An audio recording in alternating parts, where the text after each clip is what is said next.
Hey guys, இந்த வீடியோவில் ஒரு வைரஸை பற்றி தான் பார்க்க போகிறோம். Box virus.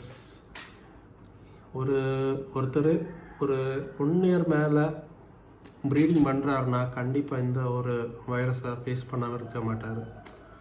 எவ்வளோ க்ளீனாக வச்சுருந்தாலும் என்ன தான் விழுந்து பார்த்தாலும் கண்டிப்பாக இந்த வைரஸ் ஒர்க்காவது நம்ம ஏவரியை பார்க்காம போகாது. அது நீங்கள் எவ்வளோ கேர்ஃபுல்லாக இருந்தாலும் பேர்டோட இம்யூனிட்டி பவர் கொஞ்சம் கம்மியாச்சுன்னா கண்டிப்பாக இது வந்துடும். இது வர்றதுக்கு நிறைய ரீசன்ஸ் இருக்குது. புதுசாக ஒரு பேர்டு உங்கள் ஏவரி கேட்டுக்கிறீங்க, என்ன தான் குவாரண்டைன் பண்ணலாமோ, நீங்கள் குவாரண்டைன் பண்ணும்போது ஒரு 15 to 20 days பண்ணுவீங்க. அதுக்கப்புறம் அந்த பேர்டோட என்ன சொல்ல நார்மலாக உங்கள் பேர்ட்ஸ் கிடக்க இடத்துல மாற்றுவீங்க.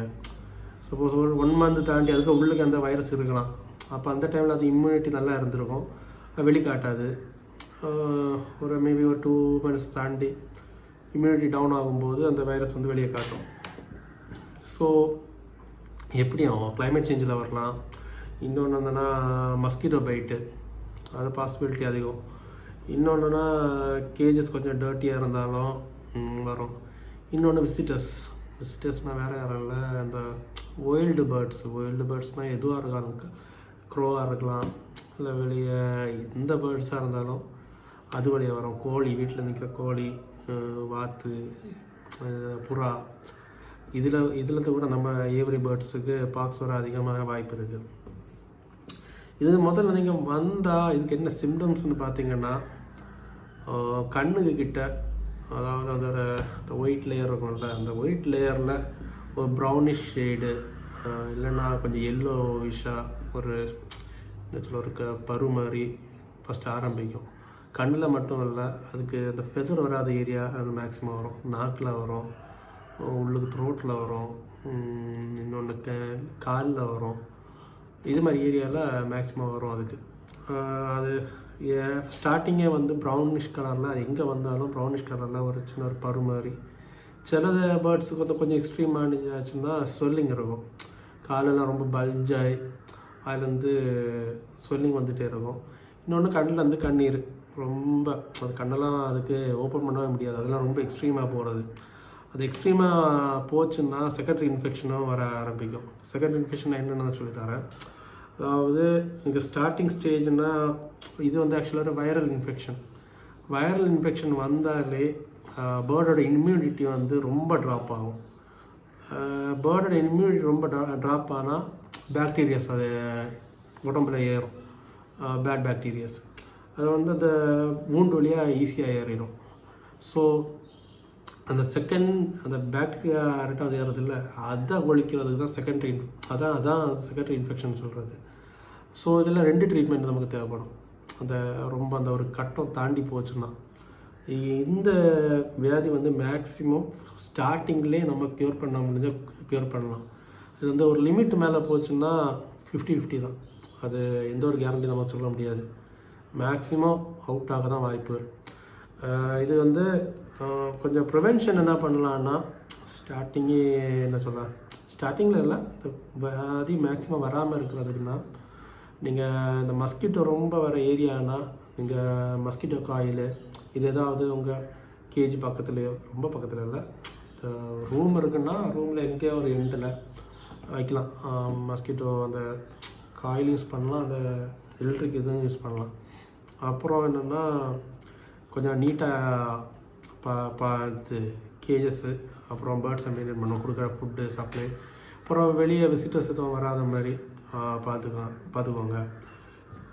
இன்னொன்று என்னென்னா, நீங்கள் ஒரு பேர்டு புதுசாக எடுக்கிறீங்கன்னா அதுக்கு மினிமம் ஒரு 1 month ஆகுது தனியாக போட்டு அதுக்கு கொஞ்சம் நல்ல வாட்டரிங் ஃபுட்டு, அப்புறம் கொஞ்சம் நல்ல க்ரீன் வெஜிடபிள்ஸு. ஏன்னா விட்டமின் ஏ அதிகமாக கொடுத்தீங்கன்னாலே அந்த பேர்டு இம்யூனிட்டி பவர் நல்லாயிருக்கும். விட்டமின் ஏலேருந்து அதுக்கு நீங்கள் பீட்ரூட், கேரட்டு இது மாதிரி கொடுக்கலாம், நிறைய கொடுக்கலாம். மேக்ஸிமம் வெஜிடபிள்ஸ் கொடுத்தாலே எல்லா விட்டமின் கண்டென்ட் அதுலேருந்து கிடச்சிரும்.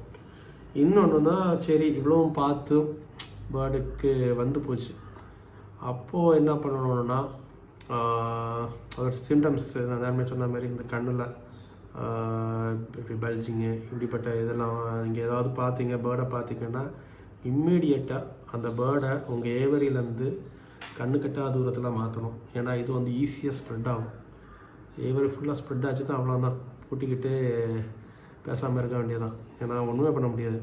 ஸோ ஸ்டார்டிங்கில் ஒரு பேர்டுக்கு பார்த்தீங்கன்னா அது கூட ஏதாவது அதுக்கு பார்ட்னர் பேர்டு இருந்துன்னா அந்த 2 பேர்டையும் மாற்றுங்க.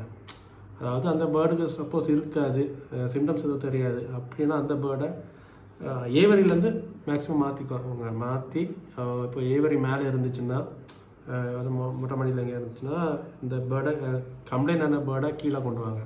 கீழே கொண்டு வரும்போது கீழே வேறு எதுவும் இருக்கக்கூடாது. என்ன சொன்னால் இந்த என்ன சொல்ல கோழி அது மாதிரி எந்த ஐட்டம் எதுவும் இருக்கக்கூடாது. அது முக்கியம், ஏன்னா அதுக்கும் பரவிடும்.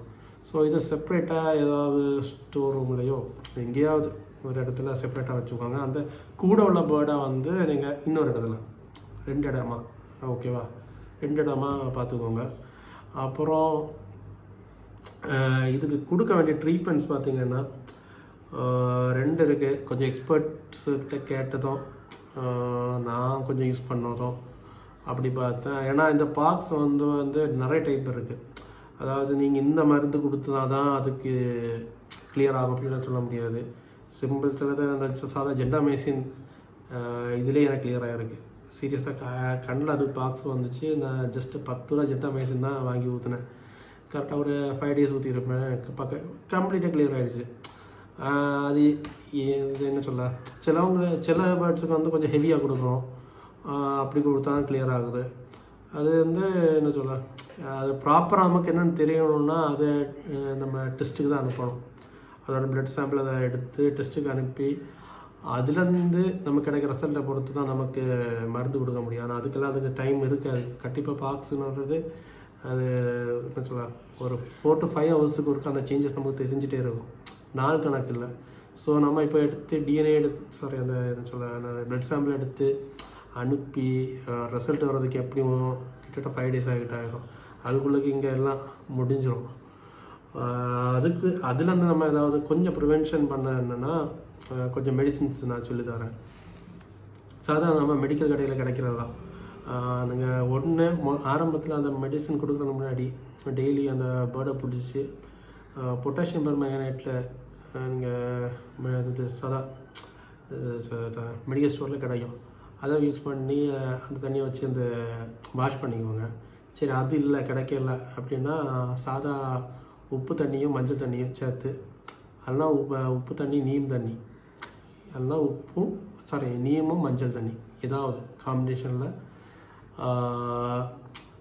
என்ன சொல்ல அந்த தண்ணியை வச்சு ஃபஸ்ட்டு அந்த ஊண்டு கண்ணாக இருந்தாலும் என்ன சொல்ல கால் எங்கே இருக்கோ அதை வந்து க்ளீன் பண்ணுங்கள். க்ளீன் பண்ணிவிட்டு ஒரு ஹோமியோ மெடிசன் ஒன்று இருக்குது, தூஜா ஜெல்னால் ஒரு ஜஸ்ட் ஒரு க்ரீம், அதை வந்து டைரெக்டாக அந்த ஊண்டில் அப்ளை பண்ணுங்கள்.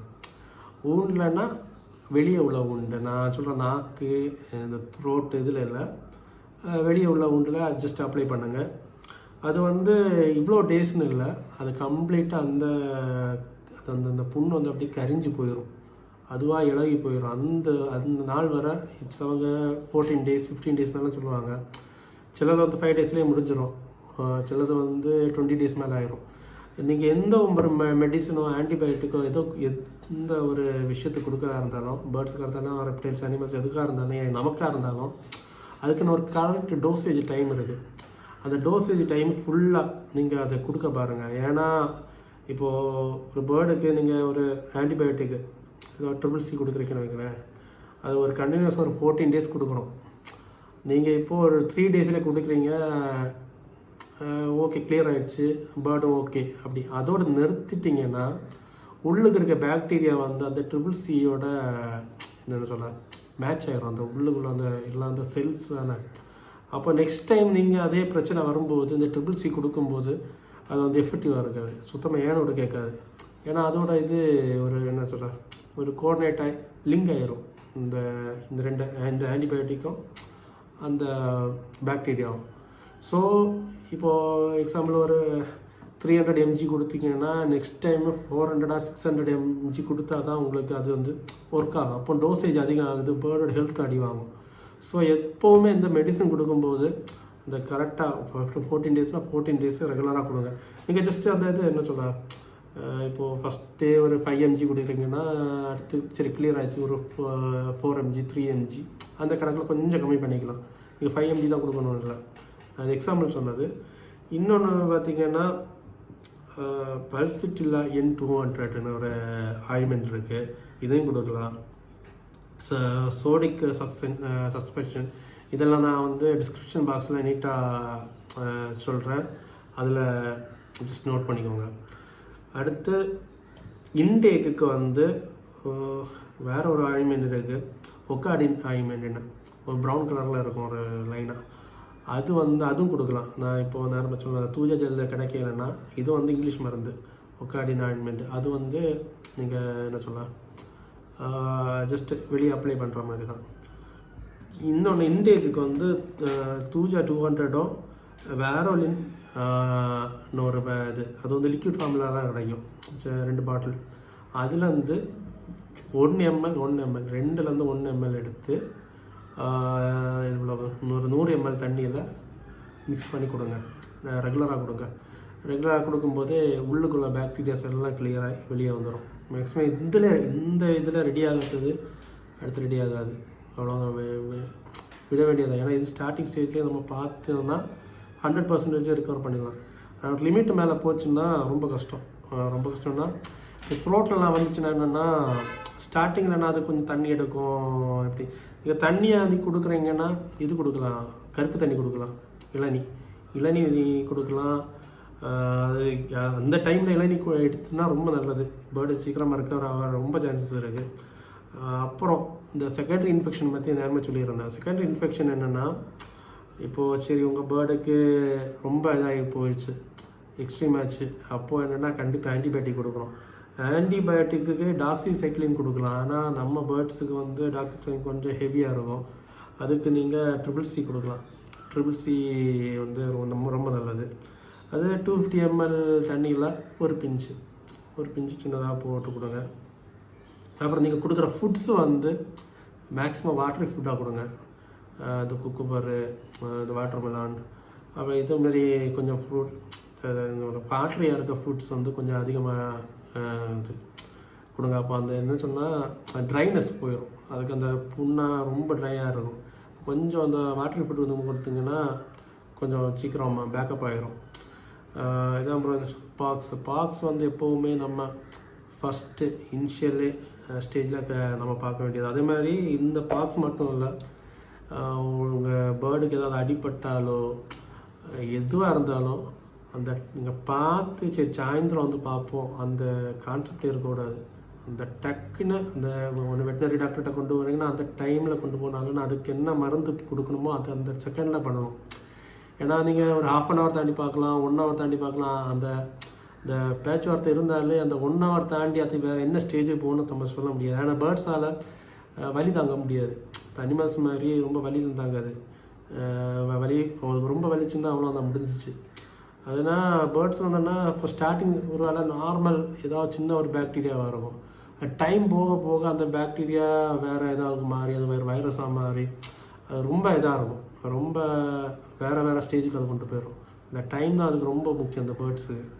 ஸோ எந்த பிரச்சனையாக இருந்தாலும் சீக்கிரமாக அதுக்கு என்ன சொல்யூஷன் பார்க்கணுமோ அது பாருங்கள். இந்த டைம் டிலே மட்டும் கொடுக்காதீங்க பேர்ட்ஸுக்கு. சரி, தேங்க்யூ ஃப்ரெண்ட்ஸ். நெக்ஸ்ட் வீக் ஏதாவது ஒரு புது வீடியோவில் உங்களை பார்க்குறேன். தேங்க்யூ.